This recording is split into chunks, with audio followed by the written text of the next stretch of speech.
Good morning students. आज हम हिंदी 2 में चैप्टर 4 पढ़ेंगे और चैप्टर 4 में हमारा चैप्टर का नाम है न्याय दया का दानी।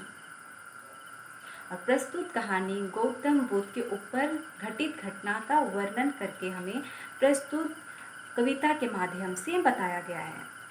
प्रस्तुत कविता में गौतम बुद्ध का पुत्र जिसका नाम है राहुल, वह अपनी माता से जिद करता है कुछ कहानी सुनने के लिए और वो सुनना चाहता है अपना पिताजी के ऊपर जो घटना घटी थी उस घटना के बारे में, और अपनी माता से जिद करता है।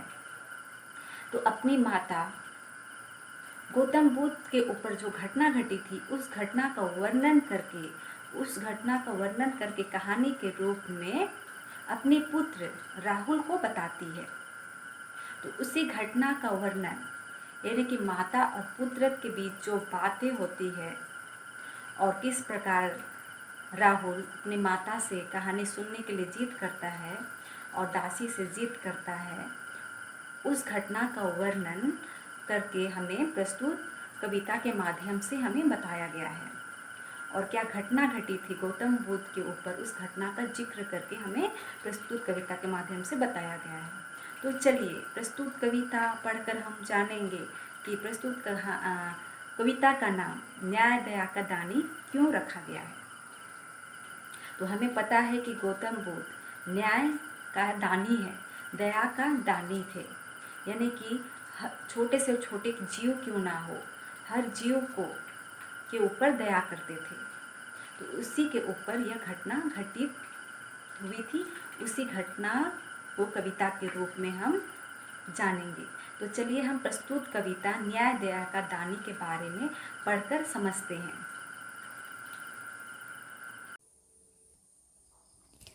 माँ कह एक कहानी, बेटा समझ लिया क्या तूने मुझको अपनी नानी। कहती है मुझसे यह चेटी, तू मेरी नानी की बेटी। कह माँ कह लेटी ही लेटी, राजा था या रानी। माँ कह एक कहानी। प्रस्तुत पंक्तियों में गौतम बुद्ध का पुत्र अपनी माता से कहता है कि माता आप मुझे कुछ भी एक कहानी सुनाइए। फिर पुत्र से माता कहती है कि क्या तुमने मुझको नानी समझ के रखा है।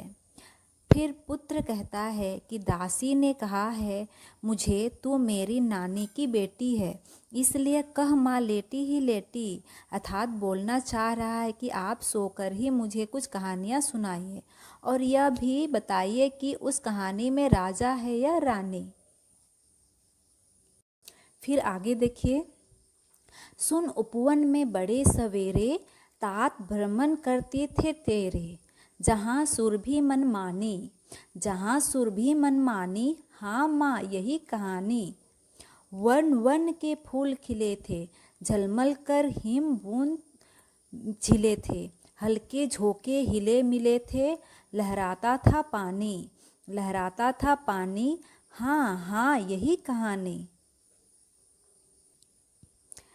प्रस्तुत पंक्ति में हम देखते हैं कि फिर माता अपने पुत्र को अपने पिता का ही घटित एक कहानी बताने लगती है और कहती है कि सुनो कहानी, प्रतिदिन बगीचों में तुम्हारे पिता घूमने जाते थे, जहाँ हर तरह तरह के फूलों की खुशबू बिखरे हुए थे।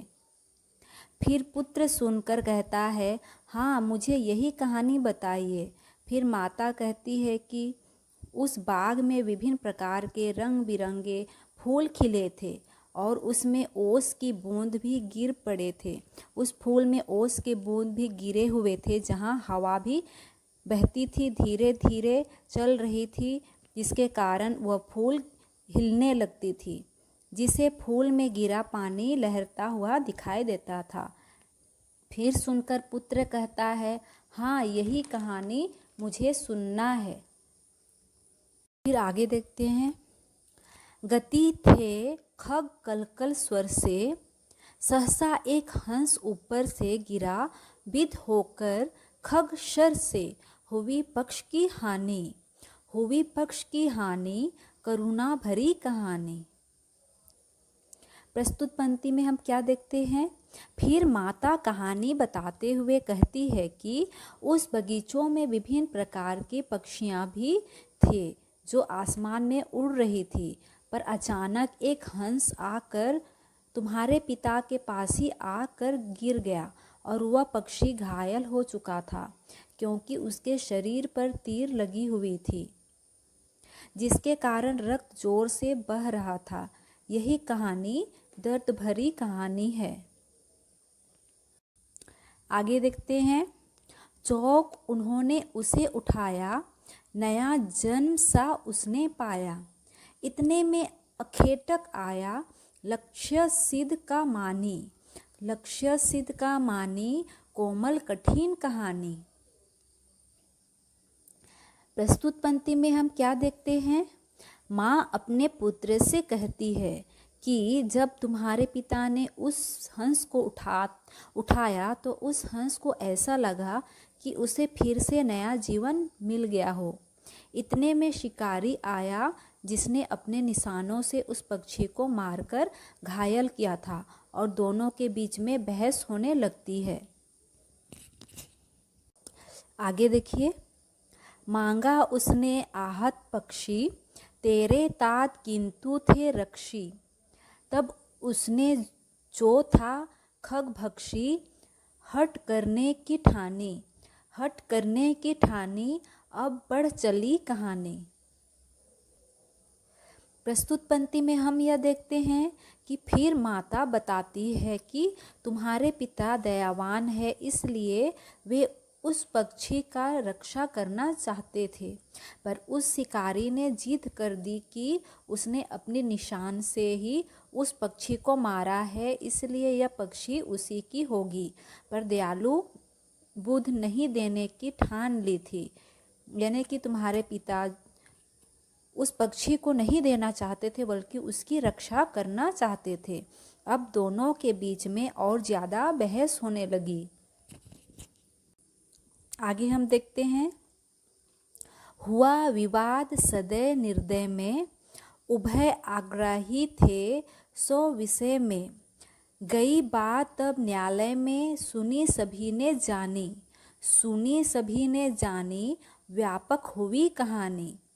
राहुल तू निर्णय कर इसका, न्याय पक्ष लेता है किसका। माँ मेरी क्या बानी, मैं सुन रहा कहानी। प्रस्तुत पंक्ति में हम यह देखते हैं कि माता अपने पुत्र को यही बताती है कि अब दोनों के बीच में विवाद ज़्यादा बढ़ने लगा, क्योंकि एक था उस घायल पक्षी को बचाने वाला और एक था मारने वाला। इसी कारण से इस विषय को लेकर यह बात न्यायालय तक पहुंच गई और यह बात सभी को पता हो गई। जब सब जान चुके और यह बढ़ गई, यानी कि यह बात बढ़ने लगी। फिर माता पुत्र से कहती है, राहुल तुम ही बता दो कि तुम किसका साथ दोगे, मारने वाला का या बचाने वाला का। फिर माँ को राहुल बोलने लगता है कि माँ मैं क्या बोलूँगा, मैं तो बस कहानी सुन रहा हूँ। कोई निरपराध को मारे तो क्यों अन्याय ना उसे उभारे। रक्षक पर भक्षक को वारे, न्याय दया का दानी। न्याय दया का दानी, तूने गुनी कहानी। मैथिली शरण गुप्त। प्रस्तुत पंक्ति में क्या कहा गया है कि माता अपने पुत्र से कहती है कि कोई निरपराध को मारे तो क्यों उसे न्याय दिया जाए।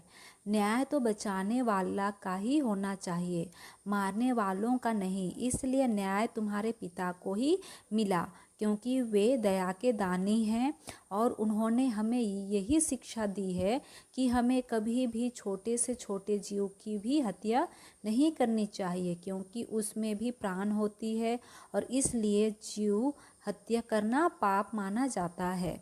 इस प्रकार आज की यह कविता समाप्त हुई और आप लोगों को ज़रूर समझ में आ गई होगी।